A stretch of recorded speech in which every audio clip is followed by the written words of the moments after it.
ओम शांति। आज प्यारे मीठे भगवान की मीठी मुरली मंथन की डेट है 16 फरवरी 2022। तो आज मीठे मीठे बाबा ने हम बच्चों से कहा, संगम युग पर बाबा आए हैं, तुम बच्चों की दिल व जान से सेवा कर ले। अभी ये ड्रामा पूरा होता है, तुम सबको वापस घर चलना है। भगवान कह रहे कि संगम युग, चारों युगों के बाद संगम युग आता है। कलयुग और सतयुग के बीच का जो युग है ना, उसे संगम युग कहते हैं। भगवान कह रहे कि मैं तुम बच्चों की सेवा करने आया हूँ, क्योंकि ड्रामा पूरा हो गया है, तो तुम्हें वापस घर चलना है। प्रश्न है, अभी तुम बच्चों की कर्मातीत अवस्था हो नहीं सकती, अंत में होगी क्यों? कर्मातीत अवस्था अर्थात कर्म करो उसके परिणाम से, प्रभाव से परे, तो यह अंत तक होगी क्यों? इसको तो बता रहे, क्योंकि तुम आत्मा जब कर्मातीत बनो तो तुम्हें पावन तत्वों का बना हुआ शरीर चाहिए। अभी तो ये 5 तत्व पतित है। जब तत्व पावन बने तभी कर्मातीत अवस्था होगी ना। पापा ने आज क्लियर रीति से बता दिया, तत्व भी तो पतित है ना, और 5 तत्वों से ही शरीर बना है, तो शरीर कैसे पावन हुआ? तुम बच्चे जब पूरे पावन बन जाएंगे तो यहाँ नहीं रह सकेंगे। पावन बने तो पावन दुनिया में पावन शरीर चाहिए, इसलिए तुम अभी हाफ कास्ट हो। अंत में तुम्हारा बुद्धि योग जब पूरा जम जाएगा, सारे विकर्म भस्म हो जाएंगे, तब तुम फरिश्ता बनोगे। ये बाबा ने क्लियर किया। ओम शांति। गीत आज की मुरली का, दूर देश का रहने वाला आया देश पर आए। तो बहुत प्यारी सी वीडियो है, उसका मतलब भी बताया गया है, इसको जरूर सुने। तो दूर देश के रहने वाले मुसाफिर, जिस मुसाफिर को सभी मनुष्य मात्र अथवा जीव आत्माएं याद करती है। किसको याद करती है? भगवान को तो सभी याद करते हैं ना, चाहे किसी भी नाम से, किसी भी भाषा से। वास्तव में सभी जीव आत्माएं भी मुसाफिर है। जैसे बाबा को परम धाम से आना पड़ता है, वैसे तुम बच्चे भी परम धाम से आते हो पाठ बजाने। इसी कारण बाबा कहते हैं कि मैं री इनकारनेशन में आता हूँ, मतलब मैं पुनर्जन्म में आता हूँ, लेकिन कल्प में एक बार। सारे कल्प में एक बार भगवान आते हैं, और हम बच्चे बार बार पुनर्जन्म लेते हैं। एक बार जो आत्मा आ गई नीचे, तो शरीर छूटा, फिर जन्म लिए, फिर छूटा, फिर जन्म लिए, तो पुनर्जन्म होते रहता है ना। जबकि भगवान तो एक ही बार आते हैं, और दिल व जान से सबकी सेवा करने आते हैं। बाबा को तो सब बच्चे प्यारे हैं ना, जैसे पिता को बच्चों से प्यार होता है ना, और वर्षा भी पिता का बच्चों को ही मिलता है। ये कोई नहीं जानते कि पिता कब आएंगे, वह ले जाएंगे, क्योंकि रास्ता किसी को पता ही नहीं। सच बात है। जब सबका पाठ पूरा हो तब मुझे आना पड़ता है, क्योंकि मुझे सभी याद करते हैं कि हे पतित पावन सीताराम आओ। अब यहाँ पे बाबा इसको क्लियर करेंगे कि जो राम के बारे में जो चर्चा हुआ, सीताराम, तो वो राम क्या एक सीता के लिए आएंगे? नहीं, वो तो सभी सीताओं के लिए एक राम है। तो सच्चे सच्चे राम है परमात्मा शिव। मुख्य बात है ही, गीता का भगवान कौन है? ड्रामानुसार भूले हो तभी तो मैं आया हूँ। मैंने भूले की तुमने, तभी तो भगवान आए हैं। सिर्फ पढ़ने से ये नहीं होता। गीता पढ़ लिए, शास्त्र आदि पढ़ लिए, तो पढ़ने से नहीं होता। तभी मैं तुम्हें ज्ञान सुनाए राजयोग सिखाता हूँ। मतलब बाबा कह रहे कि सिर्फ पढ़ लिए, पढ़ा दिए तो क्या धारणा हो गई, मन के राजा बन गए, राजयोग सीख गए? नहीं ना, भगवान को आना पड़ता है सिखाने के लिए। तो ये नई नई बातें मैं तुमको सुनाता हूँ, वह सब प्राय लोप हो जाता है, क्योंकि ये परंपरा से नहीं चल रहा है ना। सही बात है, भगवान जो नई नई बातें अभी आके सुनाते हैं, तो यह तो प्राय लोप हो जाएगा। ज्ञान सागर बाबा दूर देश से हम बच्चों के पास आते हैं, क्योंकि हम सब अंधियारे में पड़े थे ना, जानते नहीं थे कि ड्रामा में हम सब एक्टर्स हैं। तो ऊंचे तो ऊंचे कौन है, यह मालूम होना चाहिए ना। सिर्फ सर्वव्यापी हैं यह कह देने से क्या मिल गया? सच बात है, आज बाबा सबकी क्वेश्चन क्लास ले रहे हैं। सर्वव्यापी कह दिए कि ईश्वर सर्वव्यापी, मिला क्या? अगर सर्वव्यापी हूं तो फिर भक्ति क्यों कर रहे हो, क्यों ढूंढ रहे हो? है ना पॉइंट। इसी को कहते हैं अज्ञान। सर्वव्यापी माना हर एक के अंदर आत्मा, मतलब परमात्मा, हर एक पत्ते पत्ते में परमात्मा है, तो फिर उसको ढूंढ क्यों रहे हो? अभी तुम जानते हो सबका सदगति दाता आया हुआ है, जो पिताओं के भी पिता है। हर एक शरीरधारी पिता के भी पिता है, क्योंकि जन्म बाय जन्म लौकिक पिताएं तो मिलते आए हैं। ये बात तो सही, आत्मा जन्म ली तो उसको पिता मिला, पिता है तभी तो आत्मा ने जन्म लिया। माता पिता तो हर जन्म में माता पिता अलग होते हैं, लेकिन परम पिता हर कल्प में एक ही बार मिलता है। ऊंचे तो ऊंचे भगवान है, वो एक बार आते हैं और फिर देवी कुल में देवी देवता सिजरे के उतरेंगे, मतलब नंबरवार देवी देवता पहले उतरेंगे, जिन्हें ही बाबा बैठ अभी संगम पर रच रहे हैं ब्रह्मा द्वारा। रचना हो रही है देवी देवताओं की। कहते हैं ना, सफल होने के लिए व्यवहार में बच्चा, काम में जवान और अनुभव में वृद्ध होना जरूरी है। तो ऐसी ऐसी बातें अपने जीवन में धारण करें। भगवान हमें रच रहे हैं हमें बुद्धिमान बनाने के लिए। किसके द्वारा रच रहे भगवान? ब्रह्मा के द्वारा। चलिए बुद्धिमान पर आज सुनते हैं। कुछ कुछ सारे 13 पॉइंट है, कसौटियों पे अपने आप को चेक करें कि हम बुद्धिमान के लिस्ट में हैं या बुद्धू के लिस्ट में। तो सबसे पहली पॉइंट है, उनका अपनी सोच व शब्दों पर कंट्रोल होगा। दूसरी पॉइंट, वे दूसरे को कॉपी नहीं करेंगे। तीसरा, ओवर स्मार्टनेस से दूर रहेंगे, ज़्यादा दिखाने के चक्कर में नहीं रहेंगे। अब जैसे कोई बाइक चला रहा है, दो दोस्त, एक है कि शांति से ठीक से चल रहा है और एक है कि दिखाने में थोड़ा छलांगे लगा रहा है, थोड़ा फास्ट कर रहा है, थोड़ा दाएं घुमा रहा है, बाएं घुमा रहा है, हैंडल मोड़ रहा है और जा करके आगे गिर गया, एक्सीडेंट हुई। तो क्या वो ओवर स्मार्टनेस खराबी है ना? नहीं, शांति से चलो, सेंस से चलो, जिससे कि तुम्हारा भला हो, तुम्हारा गड़बड़ हो यह सोच लेना है। चौथी पॉइंट, बेकार बात पर बहस नहीं, कोई किसी और थर्ड पर्सन के बारे में कोई बहस नहीं, गॉसिप नहीं, टाइम वेस्ट नहीं। पांचवी पॉइंट, किसी से ज़्यादा उम्मीद नहीं रखेंगे, क्योंकि ज़्यादा उम्मीद से दर्द होता है। आज सबसे ज़्यादा माँ बाप से भी उम्मीद नहीं करते और ना माँ बाप बच्चों से करते हैं।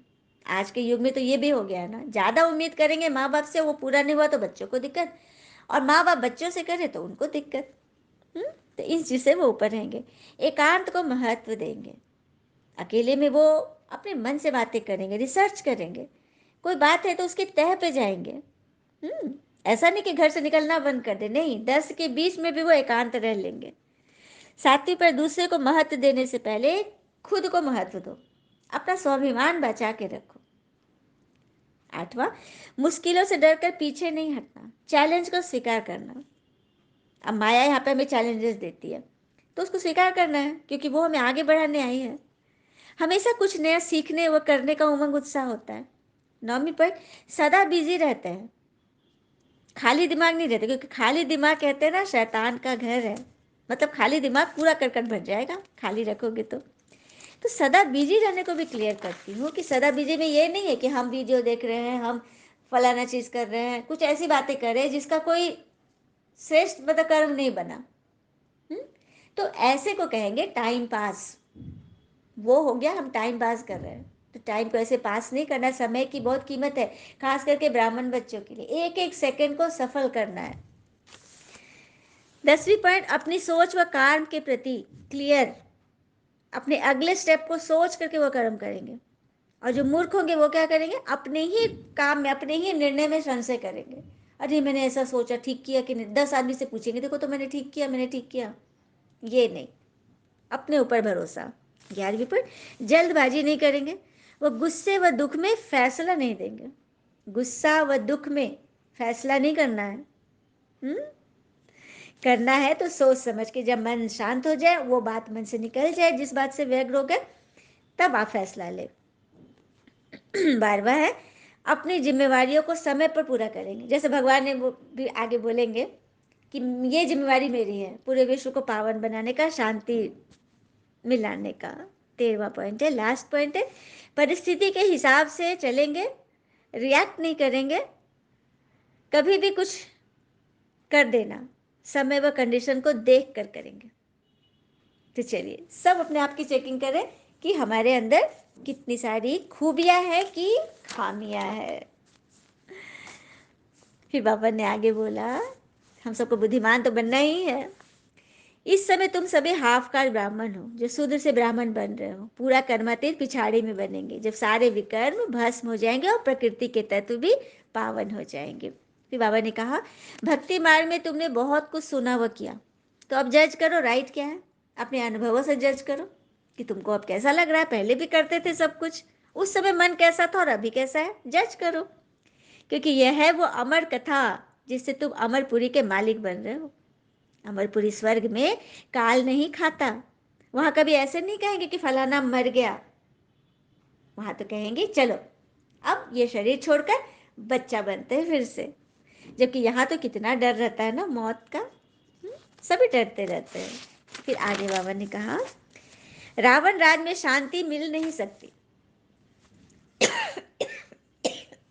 सॉरी बाबा। अगर 100 करोड़ भी 101 करोड़ भी शांति में बैठ जाए तो भी शांति हो न सके। यह है ही अशांति की दुनिया, जिससे शांति किसी मनुष्य की राय से तो मिल नहीं सकती। बाबा ने क्लियर बता दिया, शांति किसी मनुष्य की राय से नहीं मिलेगी। यह काम तो, यह जिम्मेवारी जवाबदारी तो मेरी है। भगवान की जिम्मेदारी है ना आत्मा को शांति प्रदान करना, शरीर को नहीं। आत्मा का काम कौन करेगा परमात्मा के सिवाय। अच्छा, बाबा को नमस्ते। धारणा के लिए मुख्य सार, पहली पॉइंट, अपने शांत धर्म में सदा रहना है। यह वानप्रस्थ अवस्था है, वापस घर जाना है। इसीलिए बाप की याद अजपा जाप चलती रहे। अजपा जाप धारणाओं की जाप चलती, ऐसा नहीं कि शिव शिव नाम जप रहे, बाबा बाबा जप रहे, नहीं। अपने शांत स्वधर्म में रहना है। वानप्रस्थ अर्थात वाणी से परे की अवस्था है। व्यर्थ वाणी से परे बुद्धिमान बनना है। दूसरी पर कर्मातीत बनने के लिए संपूर्ण पावन बनना है। जो भी विकर्मों का बोझा है उसे याद की यात्रा से उतार देना है। याद की शक्ति से विकारों पर जीत पानी है। वरदान है, शुद्ध संकल्पों के घेराव द्वारा सदा छत्र छाया की अनुभूति कराने वाले दृढ़ संकल्पधारी भव। शुद्ध संकल्पों के घेराव द्वारा सदा छत्र छाया की अनुभूति करने वाले दृढ़ संकल्पधारी बनो। कैसे बनेंगे? आपका एक शुद्ध व श्रेष्ठ शक्तिशाली संकल्प बहुत कमाल कर सकता है। शुद्ध संकल्पों का बंधन व घेराव कमजोर आत्माओं के लिए छत्र छाया पर सेफ्टी का साधन व किला बन जाता है। शुद्ध संकल्पों का बंधन व घेराव डालोगे तो कमजोर जो संकल्प है आपके वो धाराशायी हो जाएंगे और यही आपके सेफ्टी का साधन बन जाएगा, किला बन जाएगा। सिर्फ इसके अभ्यास में पहले युद्ध चलती है। वैर संकल्प शुद्ध संकल्पों को कट करते हैं, लेकिन यदि दृढ़ संकल्प करो तो आपका साथी स्वयं बाप है। विजय का तिलक सदा ही लगा हुआ है। क्या बात है! जब आप इस प्रति चैलेंज लेते हो ना कि मुझे वैर संकल्प नहीं चलाना है, तो काफी तेजी से झटके से एकदम सेकंड सेकंड आएंगे वैर संकल्प।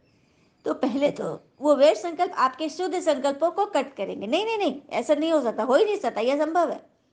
लेकिन जब आप दृढ़ संकल्प कर लो कि नहीं मुझे तो करना ही है, जिसका साथी है भगवान, उसके लिए क्या आंधी और तूफान। तो विजय का तिलक सदा अपने मस्तक पर लगा देखे तो वैर संकल्प सब मर्ज हो जाएगा, खत्म हो जाएंगे। सारे व्यर्थ आपके जीवन से खत्म हो जाएंगे। स्लोगन, फरिश्ते स्वरूप का साक्षात्कार कराने के लिए शरीर से डिटैच रहने का अभ्यास करो। अब कोई डॉक्टर है, उसको अपने बच्चे का ऑपरेशन करना है, तो क्या वो कर सकेगा? नहीं, क्योंकि वो अपने बच्चे से अटैच है। मोह है, कहीं मेरे हाथ कांप गए, कहीं गड़बड़ हो गया, तो ऐसा नहीं। आप अपने शरीर के डॉक्टर हो तो शरीर से डिटैच रहना पड़ेगा, अटैच नहीं। जो भी चीजें हो रही है उसको स्वीकार करना पड़ेगा, तभी आप फरिश्ते रूप का साक्षात्कार करा सकते हैं। खुद भी बनेंगे और औरों को भी बनाएंगे। इसी का अभ्यास करना, क्योंकि लास्ट समय यही अभ्यास काम आएगा, अशरीरीपन का अभ्यास। शरीर से भी डिटैच, ये शरीर भी मेरा नहीं, ये सब बाबा का है,